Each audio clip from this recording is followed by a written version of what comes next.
Voilà, bonjour à tout le monde. Donc, je suis Gwendoline Legrand, co-directrice de GoFar. Un grand merci à vous toutes et tous d'être présents pour la conférence de presse de cette 6e édition du World FIRA, le Forum international de la robotique agricole. Cette visioconférence est enregistrée, donc vous pourrez, si vous avez besoin, la regarder a posteriori et la fournir éventuellement à certains de vos homologues.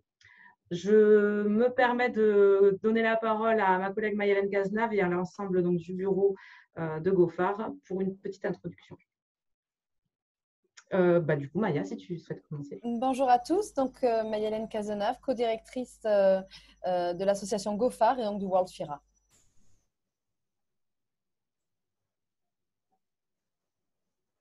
Josette, je vous en prie.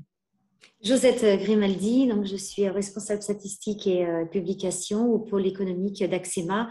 Axema, donc, qui est l'organisation professionnelle des agroéquipements en France. Merci Josette. Valérie, un rapide petit mot peut-être en tant que secrétaire. Oui, excusez-moi, bonjour à tous.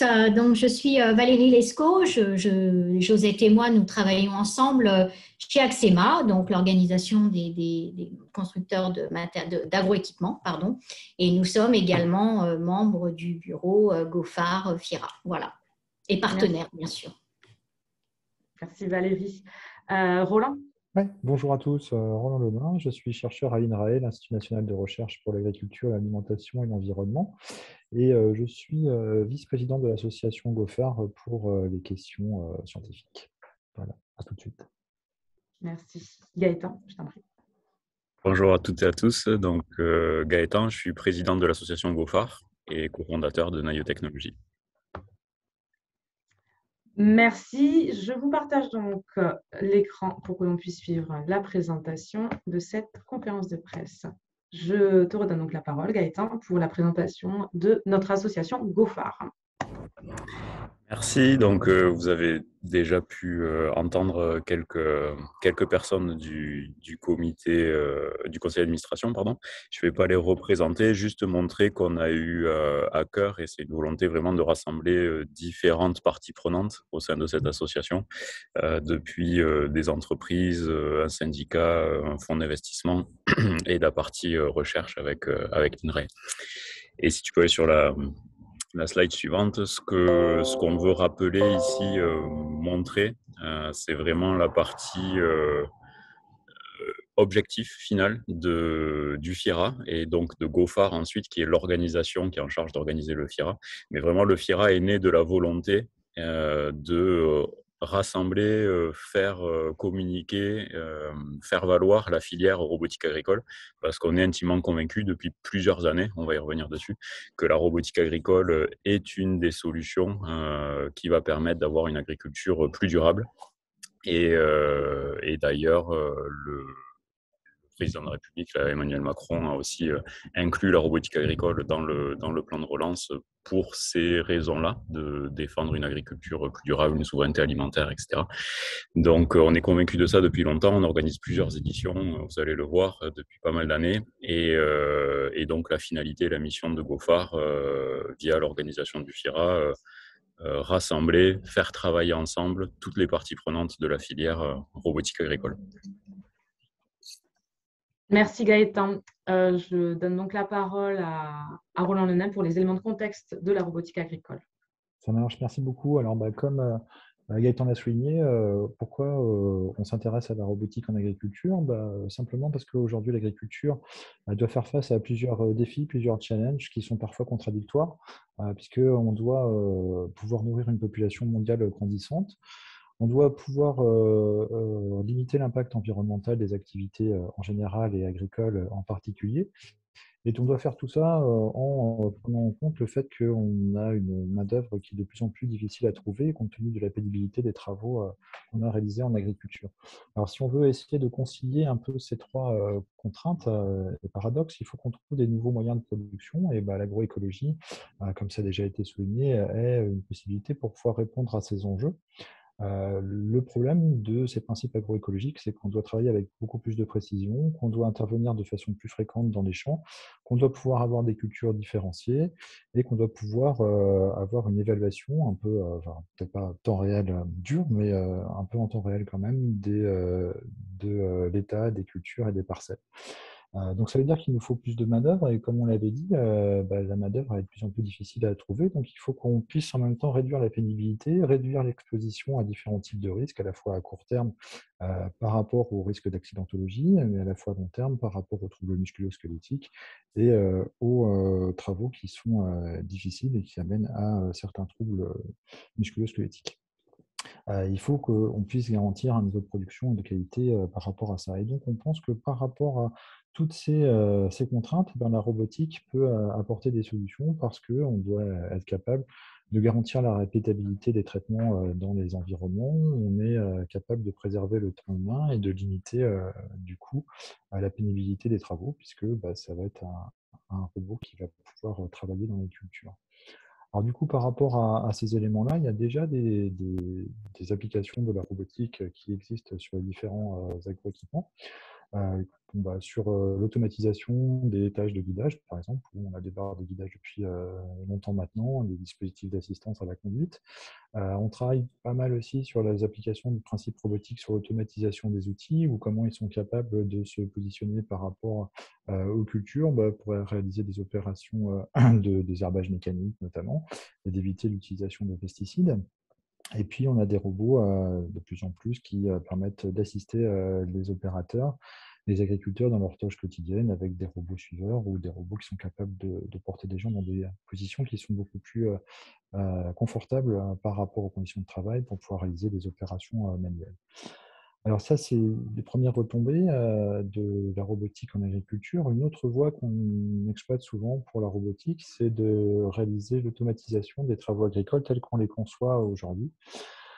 C'est-à-dire d'aller vers le concept de tracteur autonome de la même manière ou de façon analogue à ce qu'on a sur le véhicule autonome et connecté par rapport aux véhicules routiers. Où là, l'idée, c'est de pouvoir proposer les mêmes fonctionnalités qu'un robot en se passant de l'humain en poste de conduite, ce qui permet de pas limiter le temps de travail dans le tracteur, mais aussi de déporter l'humain de situations potentiellement à risque. Alors du coup, on a des concepts de tracteurs qui sont issus au départ, historiquement, par les grands constructeurs d'agroéquipements et qui de plus en plus font l'objet de travaux de start-up. Et vous avez quelques exemples là à l'image de tracteurs autonomes qui sont commercialisés par des start-up et par des grandes compagnies.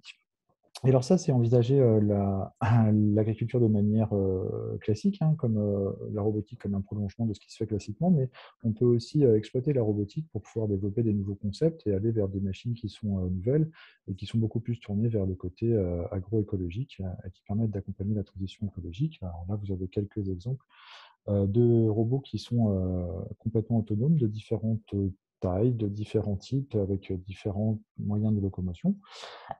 Et qui permettent d'envisager du coup de travailler à des échelles beaucoup plus proches de la plante, beaucoup plus près de la végétation, pour pouvoir se passer de produits phytosanitaires, tout en ne nécessitant pas un travail, enfin, de ressources humaines plus importantes, ou en tout cas qui nous permettent de ne pas obliger l'humain à travailler dans des conditions difficiles, pénibles, répétitives.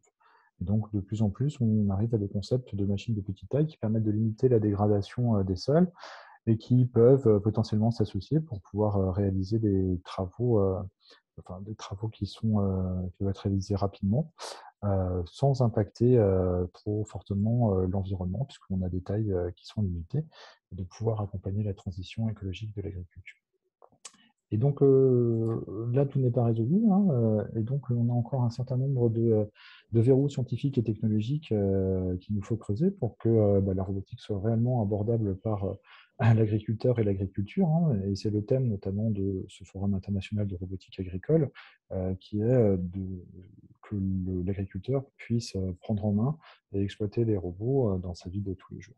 Et donc forcément, pour pouvoir arriver à ça, il faut qu'on travaille beaucoup plus sur l'interaction avec l'humain, que les robots soient capables de s'adapter au comportement humain, qui soit aussi capable de s'adapter à la réalisation des différentes tâches agricoles, parce qu'il y en a beaucoup entre la préparation du sol, le semis, l'entretien des cultures, la récolte. Ça veut dire aller dans des endroits qui sont très différents, avec des conditions très différentes. Il faut que les robots soient capables de s'adapter à ces variations de l'environnement et à ce que veut faire l'humain. Un autre aspect qui est extrêmement important, c'est le côté sécurité, la capacité du robot à maintenir son intégrité, puis l'intégrité de l'environnement, et notamment s'il est de plus en plus en interaction avec l'humain, et de pouvoir, en garantissant son intégrité, s'intégrer dans le côté management, pardon, système de gestion des fermes, et pouvoir s'intégrer vraiment aux itinéraires culturaux. Alors tout ça, ça s'accompagne aussi des aspects législatifs et légaux, standardisation potentiellement, ou comment un robot peut être utilisé dans une ferme, mais aussi en dehors d'une ferme pour pouvoir aller sur les différentes parcelles. Parce qu'aujourd'hui, il y a très peu de standards qui existent sur la robotique en agriculture et en milieu ouvert. Et il y a encore beaucoup de questions qui se posent sur quelles sont les conditions nécessaires à réunir pour qu'un robot puisse naviguer de façon autonome jusqu'à la parcelle et après dans les champs. Et du coup, tous ces verrous-là, ils en rejoignent un sur l'utilisabilité et la capacité des agriculteurs à pouvoir utiliser ces robots dans leur vie de tous les jours, à la fois sur la maintenance, sur le réglage qu'il y a probablement à faire d'un robot pour qu'il y ait un fonctionnement qui soit optimal dans les champs, et pour que le robot soit finalement un outil au même titre que le tracteur est apparu en agriculture, que depuis la nuit des temps, on utilise des outils de plus en plus perfectionnés pour que le robot soit une sorte de fourche un petit peu plus automatisée et qui permettent, encore une fois, aux agriculteurs d'accompagner la révolution de l'agriculture vers la transition écologique de celle-ci. Voilà, c'est tout pour moi tout de suite. Je vous remercie beaucoup. Merci Roland. Je propose maintenant à Josette Grimaldi de prendre la parole pour nous présenter la filière robotique agricole en France avec certaines données clés socio-économico-politiques. Merci beaucoup, Gwendoline. Donc, je vais vous donner tout d'abord quelques éléments chiffrés sur la robotique agricole en France. Donc, ces éléments proviennent en fait des enquêtes que nous réalisons auprès de nos membres, qui sont des fabricants et des importateurs de matériel agricole, dont les robots. Donc, nous avons essentiellement travaillé sur le parc de robots et selon nos enquêtes, on a estimé à 14 000 le nombre de robots agricoles en service en France à fin 2020, toutes filières confondues. Donc, loin devant les filières végétales, l'élevage constitue le secteur le plus utilisateur de robots, donc essentiellement dédié à la traite, pour une part à peu près environ de 80%. Donc, dans ce secteur, on trouve également des automates d'alimentation, des robots repousse-fourrage ou des aspirateurs de lisier. Et également sur ce secteur de la traite, ce qu'on peut dire, c'est que 20% des installations de traite actuellement sont robotisées et que 70 à 80% des nouvelles installations sont des robots. Donc, au niveau du nombre d'exploitations, on compte environ 7500 fermes françaises équipées au moins d'un robot de traite. Donc, au regard du nombre d'exploitations en France, donc notre pays est loin derrière ses voisins européens et notamment ceux du nord de l'Europe. Voilà, donc pour la partie chiffrée, donc l'Observatoire des usages de l'agriculture numérique a listé en fait un certain nombre d'usages des robots agricoles, donc hors robots d'élevage. Donc parmi eux, et sur le secteur du maraîchage et de l'arboriculture, on peut citer donc l'entretien du sol, le désherbage, la récolte. Pour les grandes cultures, le semis, la fertilisation, la pulvérisation, l'irrigation et le travail du sol, notamment le désherbage. Dans la viticulture, la tonte, le travail de la vigne, comme la taille, les feuillages, la pulvérisation, le travail du sol, effectivement, le désherbage aussi, et le port de charge. Enfin, dans l'élevage avicole, la désinfection, l'aération des litières, le port de charge et la gestion de ponte, le bien-être animal, enfin. Voilà. Donc, ce qu'on peut dire aussi, c'est que le contexte actuel est particulièrement favorable au secteur, puisque les robots autonomes sont éligibles au volet agricole du plan de relance qui a été lancé début 2020 par le gouvernement. Donc, les matériels éligibles correspondent notamment au matériel permettant de réduire ou d'améliorer l'usage des intrants, donc des produits phytosanitaires. Voilà, ou même de substituer l'usage de ces produits. Donc, on peut citer parmi eux les robots autonomes de désherbage mécanique, les robots automoteurs électriques de travail du sol et enfin les robots aspirateurs des ravageurs. Donc, actuellement, une aide est octroyée qui atteint donc entre 20 et 40% du montant des investissements avec un minimum de 2 000 € et un plafond à 40 000 €, porté à 150 000 € pour les CUMA. Et preuve que le gouvernement a pris en fait vraiment l'enjeu a pris en compte l'enjeu de ce secteur, c'est qu'il a annoncé donc le 12 octobre dernier une rallonge de 2 milliards d'euros d'investissement dans des innovations de rupture, donc dans l'agriculture, en particulier dans la robotique, sur les 30 milliards du plan France 2030. Voilà, donc également, donc, on peut lister les principaux leviers d'adoption des robots agricoles en France, dans l'ordre. Donc, le gain de productivité, l'amélioration de la qualité de travail. En troisième, la diminution des produits phytosanitaires, la pénurie de main-d'œuvre et enfin l'adoption des techniques agricoles modernes. Voilà, donc là on vous a listé en fait donc on vous a listé en fait les principaux robots et leurs constructeurs qui sont présents sur le marché. Donc cette liste est bien sûr non exhaustive et présente des robots à différents stades de maturité. Donc comme on peut le voir, à côté d'acteurs historiques comme Kuhn, Gentil et le groupe Excel, on trouve un certain nombre de startups très spécialisés et en pointe notamment sur la robotique dans les secteurs de la viticulture et du maraîchage. Merci beaucoup, Josette. Je laisse maintenant la parole à Mayelen Cazenave pour, puisqu'on est aussi là pour ça, présenter cette 6e édition du World FIRA. Merci beaucoup. Donc, le World FIRA, effectivement, 6e édition. Comme l'indiquait Gaëtan en démarrage, donc on a organisé en fait cet événement et c'est créé vraiment au début finalement de développement de cette filière robotique agricole. Et comme on peut le voir, chaque année, c'est un événement qui évolue un petit peu sur la même image qu'évolue le secteur. Donc, on a la chance d'accueillir toujours plus de participants, encore plus de constructeurs de robots qui viennent présenter, une ouverture internationale de plus en plus importante. Historiquement, c'est un événement qui se veut physique, qu'on souhaite vraiment garder en France et qui se situe donc à Toulouse, en région Occitanie, Toulouse et plus particulièrement à la Beige, en région Occitanie, qui l'année dernière, compte tenu de la situation internationale, en tout cas de la situation qu'on connaît, a été une édition 100% virtuelle qui nous a vraiment permis un vrai développement international de cet événement et qui a rassemblé bien entendu encore plus de participants du fait qu'on s'est vraiment affranchi des barrières. Et donc, pour cette édition, on a vraiment, en toute humilité et pour vraiment ambition, de réunir le meilleur de 2019, de ce qu'on a connu en présentiel, avec le meilleur de ce qu'on a connu l'année dernière en 2020, pour proposer cette 6e édition en format hybride.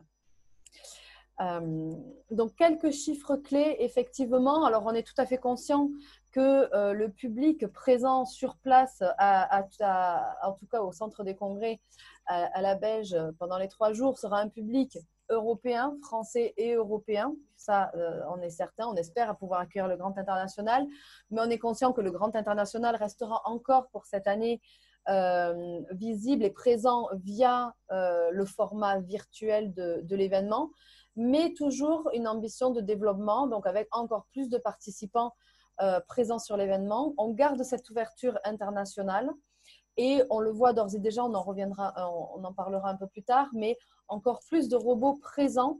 Et pour le coup, une grande majorité, sauf pour nos partenaires vraiment nord-américains, etc., l'ensemble des constructeurs de robots partenaires de cet événement seront présents à Toulouse pour venir présenter leurs robots. Et enfin, on va pouvoir avoir l'occasion, contrairement à l'année dernière, de vraiment voir les machines. Donc ça, c'est vraiment quelque chose de très intéressant. Et donc, toujours aussi entouré d'un grand nombre d'intervenants internationaux. Ce qu'il faut noter pour cette partie, j'y reviendrai un petit peu plus tard en tout cas, toujours un événement international, un événement 100% anglais, mais nous avons souhaité en tout cas sur place, pour tous les participants présents sur place, il y aura une traduction simultanée en français. Donc, au niveau du type des participants, ce qui est intéressant finalement dans ces chiffres clés, il y a deux faits notables. La part des agriculteurs qui chaque année augmente. 2019, on était sur 10% d'agriculteurs présents et là, on passe à plus de 30% en tout cas l'année dernière et donc encore plus largement pour cette édition. Tout simplement parce que l'acceptation, la visibilité, la compréhension aussi de la robotique agricole se développe au même niveau que l'ensemble de la filière. Et le deuxième fait important sur ces graphiques, c'est que le World FIRA rassemble l'ensemble des acteurs clés de cette industrie de la robotique agricole. Et on accueille à la fois l'utilisateur, que le constructeur, que le fournisseur techno, que les centres de recherche et l'enseignement supérieur, les fonds d'investissement, les institutions publiques, etc., etc. Donc, c'est un vrai événement qui rassemble l'ensemble de ces acteurs clés de la robotique agricole et qui permet justement de faire se rencontrer l'ensemble des acteurs. Deux faits très importants pour cette nouvelle édition, 6e édition, donc 6e opus du World FIRA, avec deux évolutions majeures dans le nom. On n'a pas simplement accolé le mot World pour dire qu'on était international au World FIRA, mais c'était pour faire une vraie distinction par rapport à tout ce qu'on développe par ailleurs, puisque GoFar ne fait pas que organiser le World FIRA. Et donc, l'idée, c'est de garder cet événement majeur, annuel, pour la filière, chaque année en France et en virtuel, au mois de décembre. Et c'est vraiment l'événement clé, le World FIRA, celui qui va rassembler l'ensemble des pays. Mais nous avons, et on y reviendra un peu plus tard, cette ambition d'organiser des FIRA régionaux dans différentes parties du monde, vraiment focus sur certains marchés. Et donc, on avait besoin de distinguer l'événement majeur annuel des événements, on va dire, frères, enfants qu'on va organiser par ailleurs dans d'autres zones géographiques. Donc, déjà, cette évolution de nom et de positionnement. Et ensuite, une évolution dans la ligne éditoriale. Jusqu'à présent, on parlait vraiment des robots agricoles, les machines qui sont entièrement autonomes. Mais il est vrai que nous ne pouvons pas passer à côté des systèmes autonomes qui sont embarqués sur les tracteurs. Et donc, notre ligne éditoriale évolue en ce sens où maintenant, nous allons parler d'automatisation comme solution pour les agriculteurs. Et donc, on aura à la fois les machines entièrement autonomes, mais les systèmes embarqués autonomes. Donc, comme on l'a dit, cet événement est un événement hybride. Alors, c'est très tendance. L'année dernière, c'était tendance virtuelle. Cette année, c'est ambiance hybride.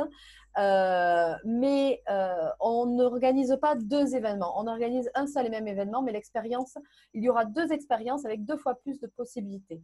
Qu'on soit intervenant, qu'on soit exposant ou qu'on soit visiteur, nous aurons accès à l'ensemble des services, que l'on soit en ligne, sur place, au bureau, à la maison, le tout relié par une appli mobile qui va permettre à tout le monde, n'importe où, de pouvoir à la fois suivre les contenus, mais à la fois faire ses rendez-vous d'affaires, tout en discutant avec les exposants.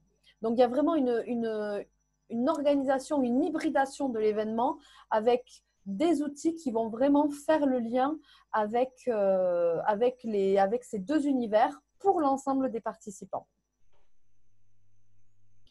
Donc, au niveau des contenus, faire le lien, c'est donner du coup la possibilité de participer finalement à l'ensemble de ce que propose le World FIRA. Alors, bien entendu, tout ce qui va être networking informel, et on y reviendra un peu plus tard, mais tout ce qui va être networking informel, on peut difficilement le reproduire en virtuel. Et voir les machines en vrai, c'est toujours, ça sera toute façon réservé à l'événement physique, mais l'ensemble des participants pourront profiter des différents formats. Donc, le FIRA, c'est avant tout le contenu. Donc, Gwendoline y reviendra tout à l'heure. Beaucoup de sessions, des tables rondes, des démos de robots en conditions réelles, des ateliers thématiques, la 3e édition du colloque scientifique. Le World FIRA, c'est aussi la zone d'exposition, donc avec les partenaires et les constructeurs de robots, les fournisseurs techno, les fournisseurs de services autour de la robotique agricole, les institutions publiques. Toute la filière sera présente à la fois sur une zone d'expo sur place, mais aussi virtuelle. Et le 3e volet du World FIRA, c'est tout ce qui est autour de la collaboration, de la coopération, de la mise en relation et faire en sorte que les gens se rencontrent. Donc, se rencontrent à la fois par des rendez-vous d'affaires. Dès la semaine prochaine, la liste des participants sera automatiquement publiée sur notre plateforme, ce qui veut dire qu'on pourra, et notamment à partir du mois de novembre, commencer à prendre ces rendez-vous d'affaires, programmer ces rendez-vous d'affaires qui seront faits soit en face à face, soit en virtuel avec l'ensemble des participants et des partenaires. Donc, on a cette phase de B2B Meetings qui va bientôt démarrer. Et aussi, on est dans un secteur qui recrute, qui cherche des nouveaux talents. Et donc, nous avons ouvert le Job Corner avec nos partenaires qui auront la possibilité de poster leur offre d'emploi. Et donc, ouvert, bien entendu, aux talents qui recherchent dans ce secteur-là. Donc, au niveau de la plateforme hybride, donc effectivement, comme je l'ai expliqué, on est vraiment on a changé par rapport à l'année dernière, si vous avez connu notre plateforme de l'année dernière, qui était une plateforme vraiment très utile pour un événement virtuel. Là, nous avons vraiment fait le choix, on travaille d'ailleurs avec une plateforme française, et nous avons fait le choix d'utiliser une plateforme vraiment qui soit très collaborative, qui permette la mise en relation, qui permette beaucoup plus finalement l'échange et qui se présente finalement plus comme un réseau social. Et donc cette plateforme qui va en plus rester ouverte plusieurs mois se veut être vraiment le réseau social en matière de robotique agricole, et elle va servir cette plateforme à la fois pour préparer ses rendez-vous, pour regarder les contenus, pour discuter en ligne, pour avoir toutes les ressources nécessaires. Donc, vraiment, un panel de services très intéressant pour vraiment faire en sorte que les gens se rencontrent, qu'ils soient en virtuel ou en physique. Et tout ça, encore une fois, relié par cette appli mobile qui va être vraiment très utile pour l'ensemble des participants du World FIRA. Merci Maya-Hélène. Pour continuer, on va faire un petit focus sur la thématique 2021, quand les agriculteurs prennent le contrôle des robots. C'est la thématique choisie cette année par le comité éditorial qui a pour idée de recentrer autour de l'utilisateur final de l'agriculteur.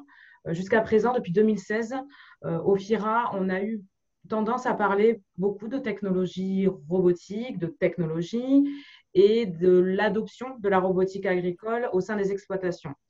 Cette année, de par l'évolution du marché et le nombre de robots actuellement en service dans les exploitations, que ce soit en France ou même au niveau mondial, ça nous a paru très important de recentrer autour des préoccupations des agriculteurs et donc de leur redonner encore plus la parole, même s'ils avaient déjà la parole au FIRA. Cette année, je pense qu'il y a une table ronde qui est même dédiée à leur prise de parole, donc on est bien là-dessus. Les tables rondes donc, sont les 4 tables rondes majeures de cette année. La première va traiter de l'automatisation et des nouvelles formes d'organisation du travail dans différentes parties du monde, donc que ce soit en Amérique du Sud, aux États-Unis ou encore en Europe, comment l'automatisation trouve sa place au sein des nouvelles formes d'organisation du travail.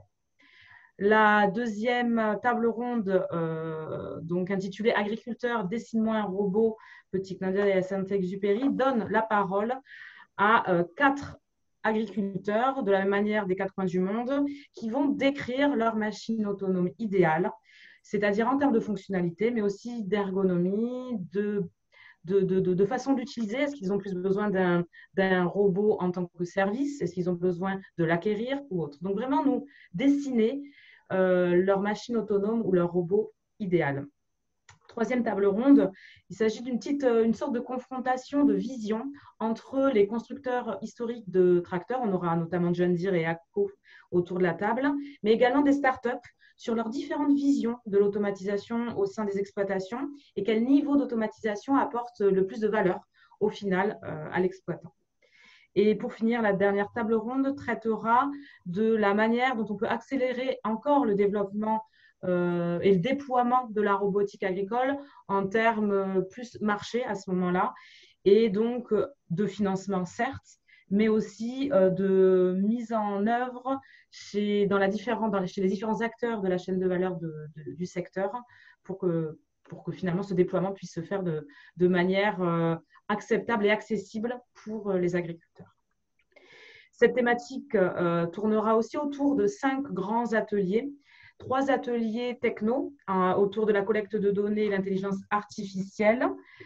Un second autour de l'énergie des machines agricoles. On voit beaucoup de robots qui sont électriques, mais certains autres sont propulsés à l'hydrogène ou au diesel. Donc, comprendre quelle est la meilleure source de propulsion. Et la troisième table ronde, c'est une table ronde qui est récurrente chaque année parce qu'on a besoin d'un état des lieux très clair de l'avancée de la législation autour de la robotique agricole, le degré donc d'autonomie de ces machines autonomes.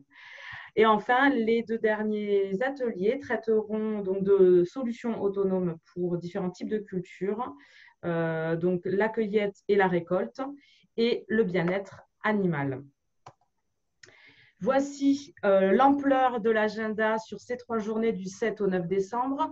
Donc là, vous le voyez, c'est un agenda qui est très complet et qui s'étend sur de larges plages horaires pour répondre aux besoins des différents fuseaux horaires que l'on a à traiter avec ce côté international de l'événement, évidemment. Donc je le rappelle, Marie-Hélène l'a déjà dit, mais toutes les sessions seront donc traduites en simultané sur place quand on sera présent à Toulouse. Et seront enregistrées également et mises en ligne directement sur la plateforme une fois la session terminée. Donc, vous pourrez découvrir l'ensemble de ce programme détaillé sur le site fira-actec.com. Plus de 30 robots agricoles seront présents au World FIRA. Alors, ce chiffre clé est intéressant. Ça fait du FIRA l'événement où on peut retrouver le plus de robots agricoles au même endroit, que ce soit sur la zone d'expo en réel, en virtuel, et à travers les démos également en conditions réelles de ces machines. Vous le voyez, des robots qui sont originaires, certes, pour la plupart d'Europe, mais on en a quand même une petite quantité nord-américain ou d'ailleurs dans le monde. Donc, bon, voilà, une fois de plus, c'est tout l'enjeu de cette hybridation qui nous permet d'avoir un spectre encore plus large des solutions autonomes présentées sur le World FIRA. Alors, les intervenants du World FIRA, ce sont des intervenants qui sont experts de leur sujet. Le comité éditorial a à cœur chaque année de construire la programmation du World FIRA autour des sujets de préoccupation de l'industrie, autour des sujets clés de ces préoccupations, et donc de sélectionner très finement les intervenants sur le plan international qui sont en capacité de répondre à ces sujets. Donc, une quarantaine de speakers cette année, que vous aurez l'occasion donc de découvrir également sur notre site web et avec lesquels vous pouvez prendre contact également en ligne puisqu'ils sont, comme les autres participants, dès lundi, seront accessibles en ligne. Les modérations seront assurées par Pierre Compère pour Agri Sud-Ouest Innovation, David Frabotta pour Meister Media Worldwide et Sophie Voiniste qui est journaliste et animatrice professionnelle. Je laisse la parole à Roland pour nous présenter le 3e colloque scientifique. Merci beaucoup. Donc, chaque année, au sein du FIRA, depuis 2 ans, et donc ce sera la 3e année, on organise en partenariat entre l'association RobAgri, qui a vocation à structurer la filière robotique agricole au niveau national et à INRAE, un workshop scientifique. Et cette année, on élargit un peu le comité scientifique puisqu'on accueille l'Université de Wageningen et l'Université de Californie, où l'objectif, c'est de partager à chaque fois l'état d'avancement des différents fronts de sciences qui sont présents par rapport à la robotique agricole. Alors, c'est intéressant de le faire au FIRA parce que ça permet aussi d'échanger avec les constructeurs et avec les agriculteurs sur ces avancées, sur les besoins, sur les difficultés, les verrous scientifiques et technologiques qui sont persistants.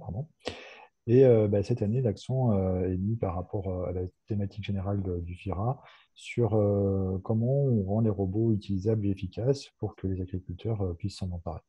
Alors du coup, on va étudier, on va travailler sur les 7 sujets de façon plus détaillée que vous voyez. Et donc, l'accent sera mis vraiment sur le côté comment les robots font pour travailler sur le côté interaction entre l'environnement et l'aspect humain. Et comment les robots font pour pouvoir avoir conscience, alors c'est pas conscience en termes robotiques, c'est pas une vraie conscience, mais comment ils font pour prendre en compte la diversité des situations rencontrées et des tâches à réaliser. Donc, ce workshop se fera en 3 sessions qui auront lieu sur chacune des journées, d'entre 1h30 et 2 heures en fonction des intervenants et en fonction des interventions qui seront retenues. Voilà, et qui permettront de mettre en commun l'état d'avancement d'un point de vue scientifique et technologique sur cette thématique.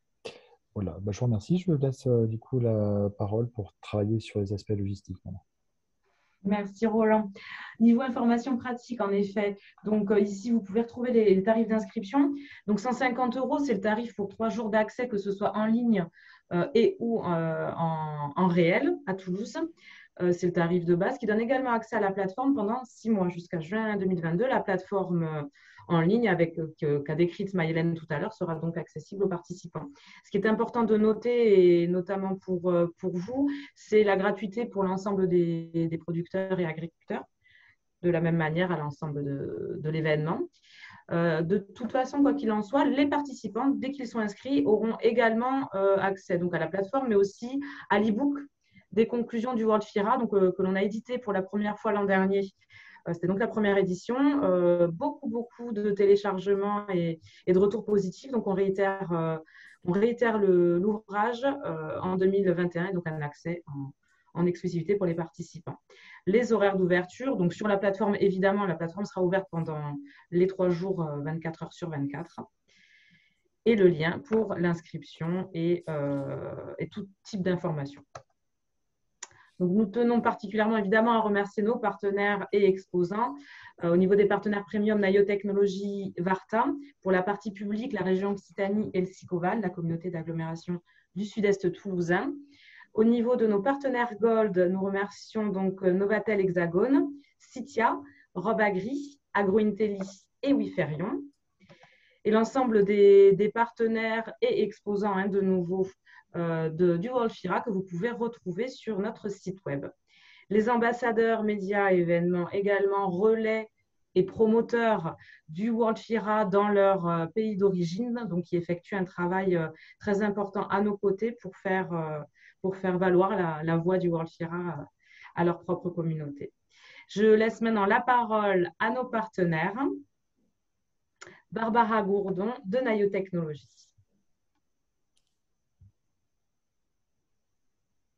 Barbara, je te laisse partager ton écran. Excuse-moi, j'ai eu quelques petits soucis d'ordinateur. Alors, je partage.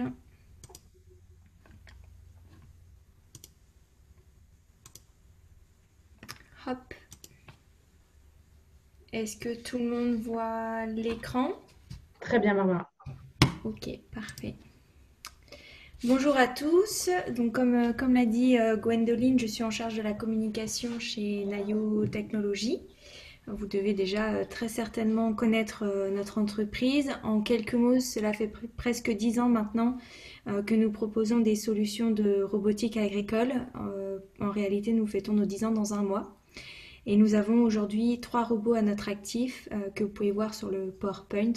Oz, Dino et Ted.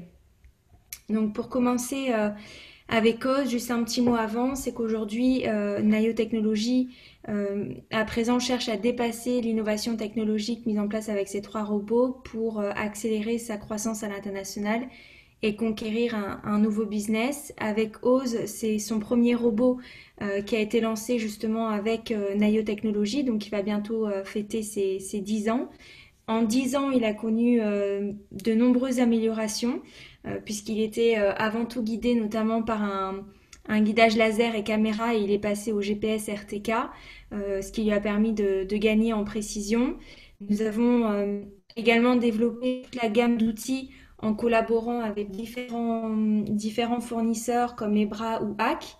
Et ça lui a permis d'acquérir une réelle polyvalence avec des outils qui sont adaptables mais aussi interchangeables. Aujourd'hui, Oz, il est en mesure de faire différentes tâches comme tracer des sillons, semer, désherber, aider à la récolte ou encore transporter des charges lourdes.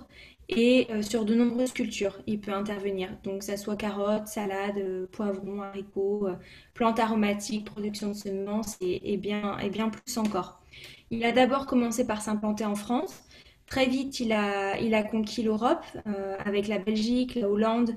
Il y a également la Suède, le Danemark, l'Allemagne et bien d'autres via un réseau de distributeurs que nous avons mis en place. Ensuite, il s'est implanté plus loin avec le Canada, la Nouvelle-Zélande et Hawaï. Mais aujourd'hui, Nayo Technologies ne veut pas s'arrêter là et cherche de nouveaux partenaires de distribution pour conquérir de nouveaux marchés et faire en sorte en fait que Oz soit présent et utilisé vraiment dans le monde entier. Concernant Dino, nous avons actuellement une flotte de 7 robots qui sont implantés aux États-Unis, là où est basée notre filiale américaine en Californie. Donc ces robots, ils désherbent chaque jour de nombreux hectares de champs de légumes de nos clients américains en prestation de service. La prestation de service chez nous se nomme le RAS, Robot as a Service. Nous voulions en fait tester ce modèle fin 2020 et toute l'année 2021 et nous avons pu en fait le faire durant toute cette année et nous avons connu un grand succès. Nous avons aujourd'hui beaucoup plus de demandes que de capacités à délivrer, donc c'est que ça fonctionne. On s'est rendu compte que c'était très apprécié des agriculteurs américains par son accessibilité, puisque ça permet de débuter avec un coût qui est nettement inférieur à l'achat d'un dino. Et surtout, c'est Nayo Technologies qui s'occupe de tout. Donc, elle s'occupe de la cartographie, du transport, de la gestion, de la supervision du robot sur l'exploitation du client et avec un résultat qui est garanti. Donc, les agriculteurs américains apprécient beaucoup ce type de prestations puisqu'ils n'ont rien à s'occuper, tout est pris en charge. Donc, aujourd'hui, nous sommes en recherche active de partenariats sous quelque forme que ce soit distributeur, franchisé, recherche et développement.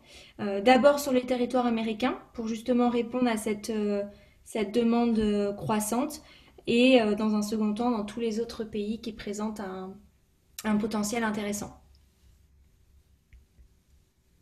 Concernant TED, alors nous avions révélé sa deuxième version, il y a déjà maintenant plus d'un an. Nous avions abordé le sujet à l'édition précédente du FIRA et depuis sa sortie, cette deuxième version a travaillé sur de nombreux terrains en France. Il a fait ses preuves pendant un an, TED, et il a conquis 12 experts viticoles sur le territoire français. Mais Nayo Technologies aujourd'hui cherche à accélérer son développement à travers deux business models, que ce soit la vente du robot classique, mais également ce modèle de prestation de service, donc le RAS pour Robot as a Service, en France, mais également à l'international. Donc tout comme pour Dino, nous recherchons différents types de partenariats, distributeurs, franchisés, R&D, partout où il existe un marché potentiel. Pour TED, la vente est déjà accessible, c'est vraiment le modèle RAS qui est nouveau et qui donc sera lancé à partir de janvier 2022. Donc ça va être aussi être un test pour lui. Dino, lui, a pu être testé pendant un an. Là, ça va être nouveau pour TED et nous enverrons très prochainement un robot TED aux États-Unis qui va débuter du coup ses premières prestations de services en Californie. Donc dès le début de l'année 2022. Donc aujourd'hui, Nayo Technologies cherche vraiment à conquérir ce nouveau business model qui a séduit le cœur des agriculteurs américains avec Dino et TED, donc le modèle RAS, et accroître sa présence à l'international avec ces 3 robots. Donc si vous souhaitez obtenir plus d'informations, je vous invite vraiment à vous rendre sur le FIRA, rencontrer nos équipes. Vous pourrez voir nos 3 robots qui sont présents sur place et en savoir davantage justement sur notre ambition internationale. Merci. Merci Barbara. On va maintenant passer la parole à Sonia Goual pour Varta. Bonjour à tous, je partage mon écran. Oui. Vous voyez mon écran? Oui.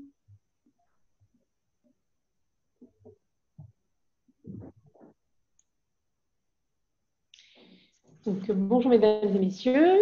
La vision de l'entreprise Varta est de définir l'avenir de la technologie des batteries.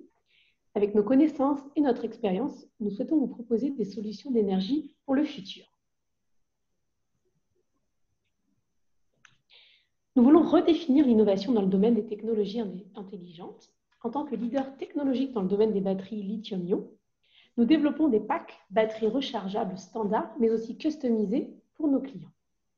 Avec notre gamme appelée Application Specific Battery, dont nos produits sont appelés EasyBlade et EasyBlock, nous proposons les premières batteries intelligentes modulaires disponibles en étagère, sur étagère, donc en standard.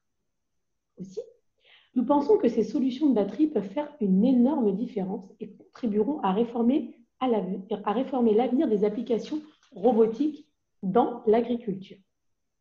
Notre objectif est, au cours des 3 prochaines années, de devenir le fournisseur de référence pour les systèmes appelés Application Specific Battery pour l'agriculture, un marché qui est tourné vers l'avenir. La question est, comment y parvenir? Nos systèmes Application Specific Battery présentent des avantages décisifs. En effet, ces batteries sont donc modulaires et évolutives. Nous avons essayé de standardiser autant que nécessaire, tout en restant aussi flexible que possible. Nous travaillons sur l'amélioration de nos batteries via le cloud. Désormais, nous avons la possibilité de surveiller les batteries en ligne directement. Il s'agit d'une extension intelligente pour plus de transparence et d'optimisation. J'y reviendrai plus tard. Nous proposons également des chargeurs avec ou sans fil, sans contact. Nous pouvons facilement adapter le processus de recharge en fonction des circonstances et de l'environnement de la batterie. Par exemple, depuis son lieu de travail ou son bureau ou à la maison. Avec le service proposé par le cloud, nous pouvons offrir donc plus de transparence et d'optimisation. Mais ce n'est pas tout. Les services cloud permettent d'avoir une meilleure compréhension des avantages offerts par la batterie et cela amènera à des solutions plus rentables pour certains groupes d'utilisateurs à long terme. Aussi, cela ouvre des opportunités pour de nouveaux business models, comme par exemple le paiement à l'utilisation grâce auquel le client ne paye que pour l'énergie fournie par la batterie pendant une certaine période de vie. Alors, grâce aux données, nous pouvons offrir donc des systèmes intelligents et il sera à l'avenir possible de reconnaître les caractéristiques de la batterie encore plus rapidement ou d'identifier les anomalies dans le fonctionnement des batteries avant qu'elles ne se produisent. Le progrès technologique et la durabilité peuvent aller de pair. Notre gamme Application Specific Battery est produite en local pour du local et l'usine de production est alimentée en électricité verte. D'ici 2027, tous les sites de production européens de Varta auront une neutralité carbone. Comme je l'ai mentionné, notre gamme de batteries lithium-ion, Application Specific Battery, est modulaire, disponible en 24 et 48 volts. Les modules peuvent atteindre 41,4 kWh montés en parallèle. Une passerelle CAN universelle permet de connecter les batteries à n'importe quelle interface. Cela permet d'interagir avec l'application, mais aussi avec des chargeurs comme ceux de In2Power, notre partenaire, mais aussi des onduleurs et bien d'autres encore. Cela conduit à un environnement de batterie très flexible, peut être adapté aux différents besoins des produits. Comme je le disais précédemment, nos batteries fonctionnent en mode cloud. Notre première étape a été de réaliser un tableau de bord pour les utilisateurs qui affiche en ligne tous les indicateurs importants de la batterie, tels que son état, son niveau de charge ou encore la température du BMS, à savoir le système de gestion de la batterie. Et le stockage de ces données dans le cloud permet de surveiller l'état des batteries installées dans les différentes applications à différents endroits, et ce, très facilement, comme je le disais précédemment, depuis son lieu de travail ou depuis son bureau. Donc, le système cloud nous permet d'offrir plus de transparence, d'optimisation pour nos utilisateurs. En effet, nous pourrons par exemple dans la FENIP permettre un paiement à l'utilisation de l'énergie grâce auquel le client ne paye que son énergie donc fournie par la batterie pendant une certaine période donnée. À ce stade, retenons que tout ne concerne plus uniquement le hardware, mais aussi l'énergie fournie de la bonne façon avec la capacité adéquate au bon moment. L'alimentation sans fil ou sans contact et les transferts de puissance deviennent de plus en plus attractifs dans l'industrie et dans l'agriculture. Nous avons analysé ce sujet car nous y voyons de multiples avantages pour le futur. La possibilité de charger les batteries sans fil permet de réduire l'entretien de la batterie, renforcer sa fiabilité et sa robustesse.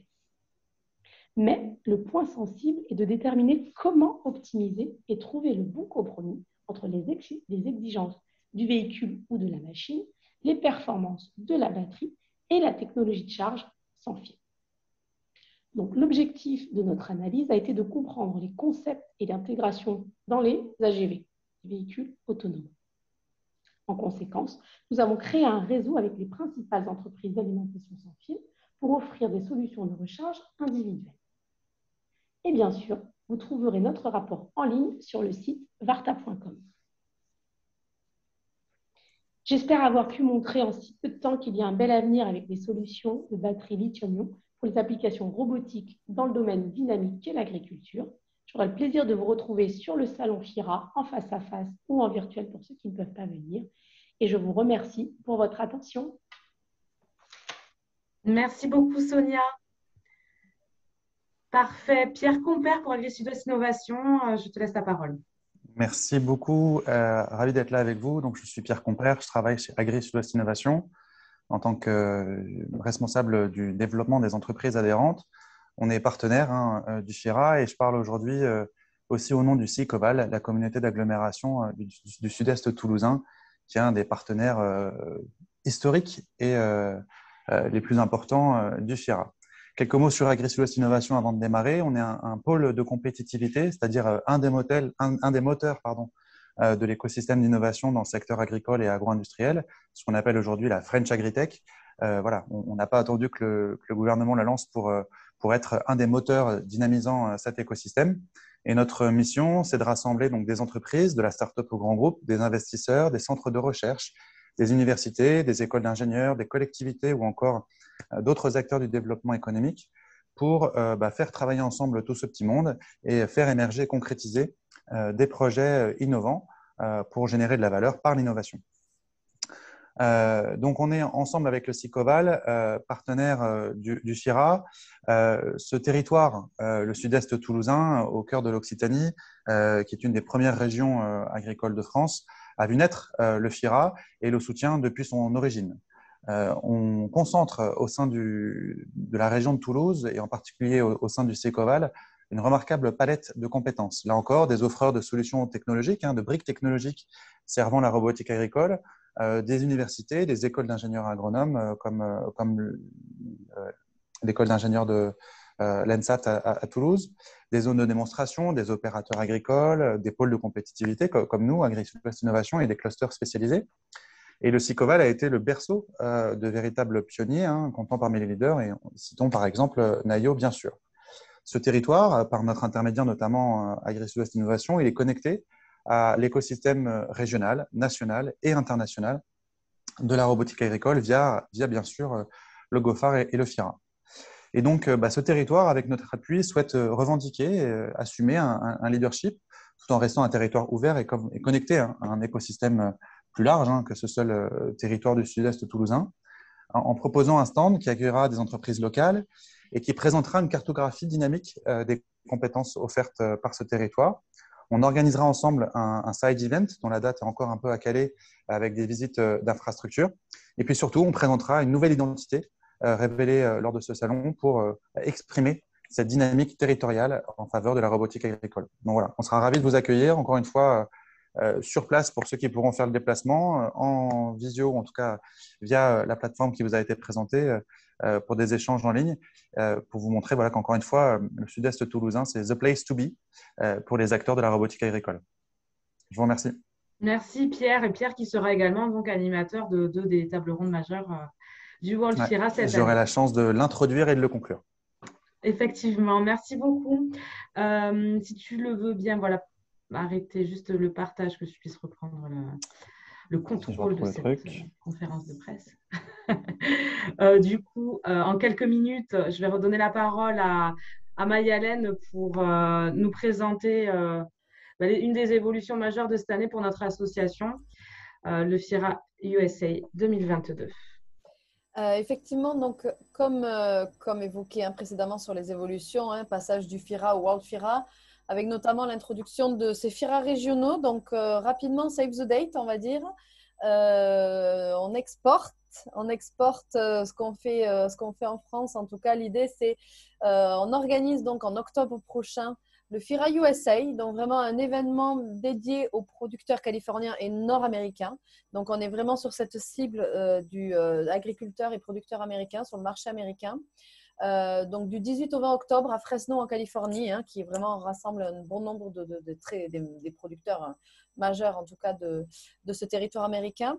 Une édition co-organisée avec l'Université de Californie et Western Growers, qui est une association qui, justement, rassemble dans ses membres plus de 60% des grands producteurs qui représentent, en tout cas, 60% du marché des producteurs américains de production de fruits et légumes, en tout cas aux États-Unis. Donc, une organisation très importante avec l'idée d'embarquer les constructeurs de robots partenaires du World FIRA avec nous. Donc, pour les producteurs américains, mais avec des constructeurs qui viennent de partout dans le monde, avec vraiment 3 journées très focus démonstration de robots en conditions réelles, puisque là, nous aurons la capacité d'être dans les champs avec les agriculteurs et les robots directement. Donc, vous en saurez un peu plus, bien entendu, dès le World FIRA et courant début d'année 2022. Merci Maya, merci à tous pour votre attention. Il reste quelques minutes, on a été un petit peu plus long que prévu, mais quelques minutes pour une session de questions-réponses. Donc, vous avez la zone Q et R de cette visio qui est à vous, ou dans la discussion directement, comme vous le souhaitez. En attendant les questions, je vous précise que l'accréditation pour les journalistes est disponible directement en ligne. Il vous suffit de suivre le processus d'inscription. De télécharger votre carte de presse ou votre document officiel prouvant que vous êtes bien journaliste. Et donc, l'accès, évidemment, aux 3 journées est entièrement gratuit pour vous. Je vais également envoyer cette présentation, le communiqué de presse et les communiqués de presse de nos partenaires par mail à l'issue de cette conférence de presse cet après-midi, voire demain matin au plus tard. Donc, voilà pour les petites infos pratiques.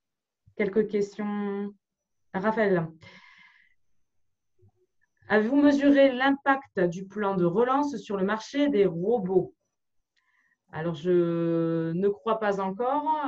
Il n'en est pas de notre ressort en tant qu'en tout cas GoFar de notre association. Au niveau d'Axema, je ne pense pas non plus qu'il y ait encore de… Vous êtes en mute, hein, Josette, vous êtes en sourdine.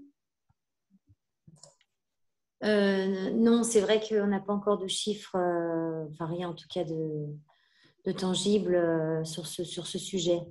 C'est un petit peu tôt, je pense. Absolument, je pense qu'on pourra y voir un petit peu plus clair sur la conférence de presse 2022 oui. sur cette partie-là. Je peux juste témoigner sur le fait, nous, qu'on a accompagné quelques adhérents qui ont été cités d'ailleurs tout au long de cette conférence de presse, parce que la plupart des gens… quelques-uns des leaders français de la robotique agricole sont adhérents chez nous et on a pu accompagner un certain nombre d'entre eux dans la mobilisation de ce dispositif. De là à mesurer l'impact, c'est effectivement un peu trop tôt. Merci. Le ministre de Normandie a dit que la France avait raté le virage des robots industriels. La France va-t-elle relever le défi en agri ? De notre point de vue, est-ce que quelqu'un souhaite prendre la parole au niveau des panélistes? Ouais, moi je veux bien. Oui, c'est précisément ce qu'on essaye de faire, hein. C'est pour ça qu'on s'investit beaucoup sur l'association Robagri, qui est très dynamique, qui a vocation à structurer une filière robotique nationale naissante, hein, qui est une association qui a été fondée en 2017 et qui compte aujourd'hui 72 adhérents, je crois, qui sont des représentants des agriculteurs, des constructeurs, des labos de recherche, des pôles de compétitivité. Et l'objet, c'est bien ça, c'est de tirer vraiment parti et d'exploiter le volet robotique pour, pour la transition écologique de l'agriculture. Et effectivement, le fait qu'on soit aussi nombreux fait qu'on pèse dans le paysage. Donc, effectivement, la France est, enfin, on peut le dire, hein, la France est empreinte sur ce sujet de la robotique pour l'agriculture. Et donc, c'est important qu'on reste bien placé. Et c'est pour ça aussi que les mesures qui ont été annoncées vont permettre à la France de tenir ce rang-là. Donc, après, ce plan va être décliné un peu plus tard. Et justement, c'est important aussi qu'on organise des actions comme le FIRA pour qu'on puisse échanger et qu'on puisse proposer des développements robotiques qui soient vraiment utiles aux agriculteurs et qui permettent à la France notamment de rester compétitive sur le plan international. Merci Roland. Une autre question, peut-être plus pour Varta, vous me direz si vous pouvez y répondre. Avez-vous des difficultés d'appro en composants? Pardon, j'étais en mute, excusez-moi.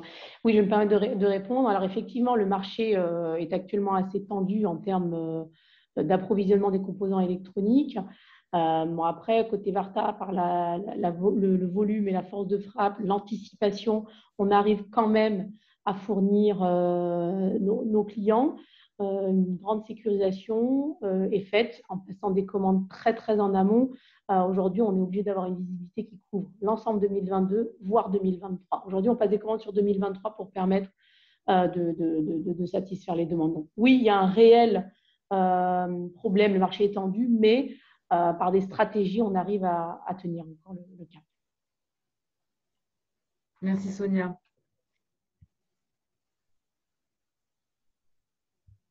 Aucune autre question pour l'instant sur... Je laisse quelques secondes si vous avez une dernière question. Quoi qu'il en soit, sachez que vous avez mon contact.